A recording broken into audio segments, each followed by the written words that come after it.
In Mexico, there are names people still avoid saying too loud. Guzmán is one of them.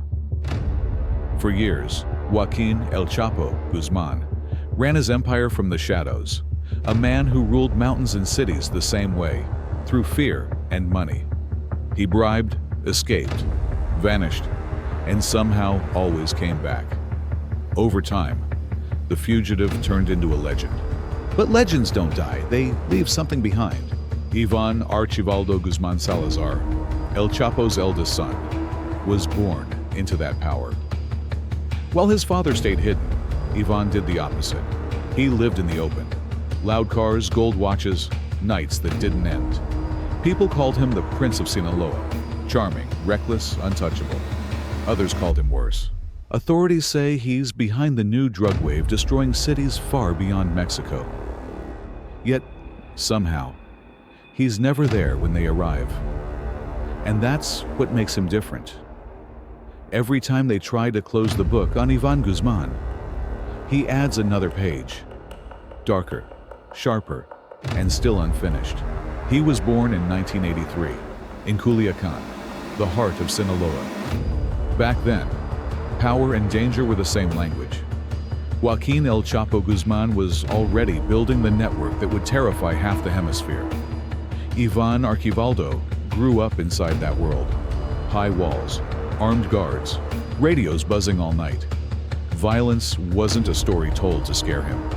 It was part of the noise outside his window. People who worked near the family say the boy hardly laughed. He watched, listened, memorized. In that household, silence was protection. Speaking too much could cost you everything. By his 20s, Iván started stepping out of his father's shadow. 2005, a clean-cut young man in handcuffs appeared on national television. Money laundering charges, the headline said. Reporters called it a breakthrough. It wasn't. Within months, he walked free. No witness, no evidence. No one willing to point a finger. That was the moment locals began whispering a new name, El Chapito. It sounded almost playful, but everyone knew what it meant. El Chapo had an heir, and he was untouchable. Where the father ruled through absence, the son ruled through display. He drove imported cars through Culiacán's narrow streets, surrounded by convoys. Designer clothes, diamond watches, private parties where rifles leaned against champagne coolers. Photos slipped onto social media, half brag, half warning. The message was simple, the Guzmán name was still law. Behind that flash, Iván was changing the game itself. Cocaine and marijuana were legacy trades. The future, he believed, was chemical. Small, powerful, easy to move. Fentanyl became his obsession. A few grains could kill, and a few labs could feed continents. Under his direction, Sinaloa's hills filled with makeshift laboratories disguised as farms. American officials later said those tiny rooms produced billions in street value. The overdose crisis spreading across the U.S., they traced much of it back here. Ohio, Los Angeles, New York, each statistic, another echo of his reach. Then came August 15, 2016. Puerto Vallarta, sun, luxury, music. Iván and his brother Jesus Alfredo were eating dinner when masked men stormed the restaurant. Witnesses remembered the silence before the gunmen moved. They were from the Jalisco New Generation Cartel, CJ Hengi, El Mencho's people, El Chapo's fiercest rivals. In minutes, both brothers were gone. Mexico froze. 6 days later, they reappeared, alive, untouched. No ransom, no statement. Rumors said Los Chapitos had threatened to burn the country if the brothers weren't released. Others claimed El Mencho backed off to avoid a war he couldn't win. Whatever happened, Iván walked out stronger.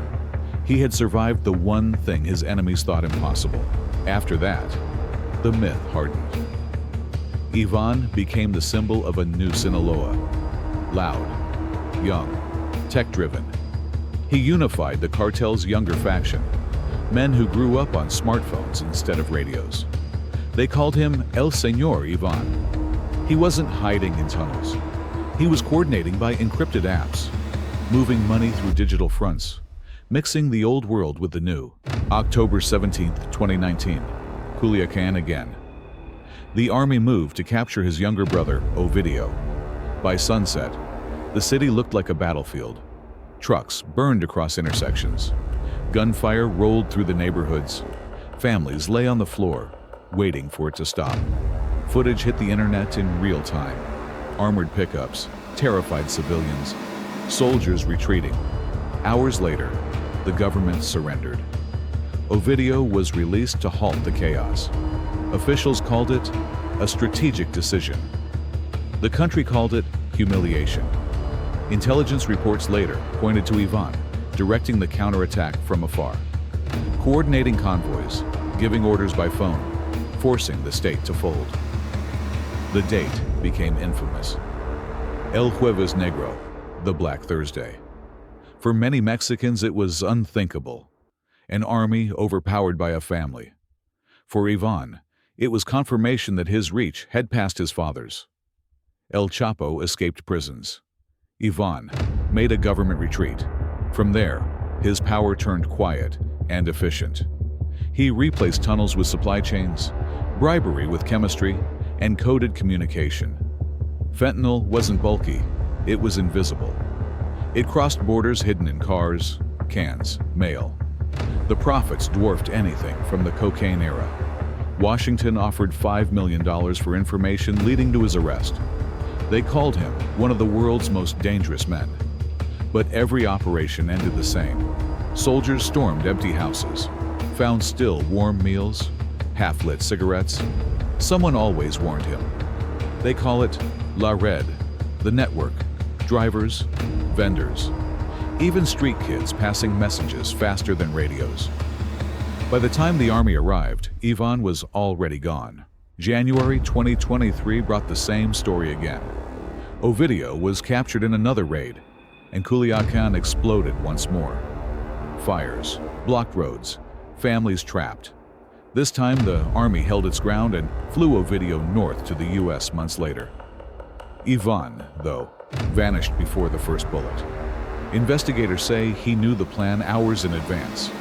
His people call it El Escudo Invisible, the invisible shield. It isn't magic, it's information.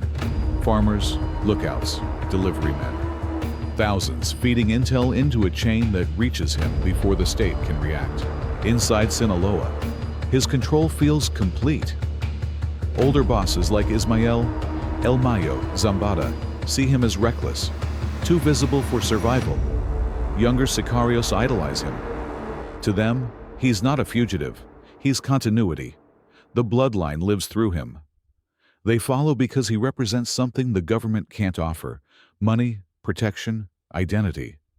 And in places where the state is a rumor, belief is stronger than law. Outside Mexico, his name has become shorthand for a modern cartel. Fluid, decentralized, built like a corporation. Agents compare him to Pablo Escobar but admit the difference. Escobar ruled with chaos, Iván with structure. His operation runs on spreadsheets and chemistry rather than cash piles and machine guns. When a lab falls, two appear. When a courier dies, a system fills the gap. He's not hiding in caves, one investigator said. He's hiding in plain data. Today, Iván Archivaldo Guzmán Salazar remains a ghost in motion.